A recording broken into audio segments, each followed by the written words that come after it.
Hey guys, I want to talk today about direct seeding, when to do it, why to do it, how to tell when you need to do it, and what it is. And what it is it's simply putting a dry rock wool cube in the tower garden and popping a couple seeds in and walking away. So simple.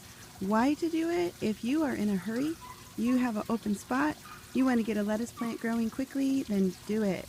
In the summer when it's really, really hot, I'm talking August or September or, even June or July in Florida, you do not want your lettuce to get to a bitter stage. So here's some lettuce that has gotten to a bitter stage. See how this lettuce has bolted? It has a tall stalk. That's bitter lettuce. See this one too? This particular variety is Selenova, and it seems to not like the heat. It has bolted, and that's bitter lettuce. I want my lettuce nice and small and crisp, and like here's a perfect head right here that I pulled, and I pull one of these like every other day for our salads. So I want to have successive crops of lettuce. I don't want it to get to the point where it's gotten tall and bitter, and so I just decided to try direct seeding, and I have gotten surprisingly a large amount of pushback because of this. People saying, oh no, it's not, you can't, I mean the pH of the rock wool is wrong, and well, maybe in your particular circumstance it works, but it's not going to work for everybody, and I wouldn't recommend this. And you know what I say to that? BS. BS. It works. It works. It works for me. I've seen it work for people indoors in Alaska. I mean, I've seen so many people use it and it works. So who cares what the science says? If it works, it works. Sometimes too much knowledge is a bad thing. But anyways, here's how you do it. So I'll show you here. So over here, I planted some lettuce here. And it's important in the heat to plant stuff that really, lettuce that likes the heat. And this one is, the one I planted here is a green crisp. But you see, it's a dry rock wool cube with some seeds. Now, these aren't quite wet yet. I planted these yesterday. It's going to take them a couple days for the rock wool to actually soak in the water and to get fully wet. And then it'll take about 3 more days before the seedlings start to sprout. So what that means is that in a week, you're going to have this right here. So that is a week old. And then, now keep in mind this is a small sprout in a week, so it's not going to look like it's growing as fast as if you started from, say, seedlings that you ordered off the internet. Now, so here we go. Here's about 2.5 weeks.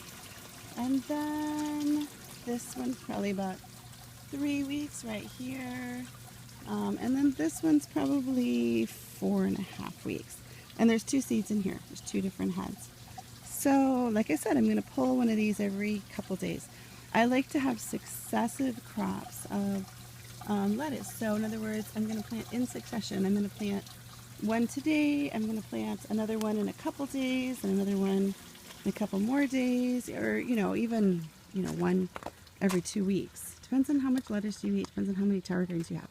Okay, a couple of rules. Don't do it underneath a large plant. See this basil plant? I'm not going to try to direct seed under this basil plant. I would above in that empty hole, but I'm going to cut back on this basil quite a bit before I do it. Why? Sunlight. You want to have plenty of sunlight. The second thing is it doesn't work for all plants. So the plants that take longer don't seem to do as well. So that would be your tomatoes and your peppers. Now I have done celery. Like here's a celery plant. Celery takes forever to sprout. Like I swear, I think this thing is like 4 weeks old. And it worked, so I was really surprised that celery worked. I have done spinach. The rule with spinach, of course, spinach is a cold weather crop. It's one of the exceptions where it's really gonna love, really cold weather. So I'm not trying that right now. But in the winter, I'll go ahead and I'll take 8 or 10 spots, and I put the dry rock wool cube and I pack them full of seeds. So I fill the whole thing up with seeds. I don't use the vermiculite on top. I never use the vermiculite. I never got in the habit of it. Chinese cabbage see, that's one head of Chinese cabbage. That works direct seeding.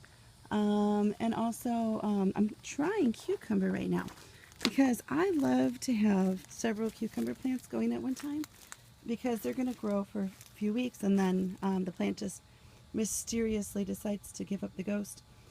So I'm giving it a try. So here's my beautiful cucumber plant. And then over here, let's see if you can see it. That's a direct seeded cucumber plant.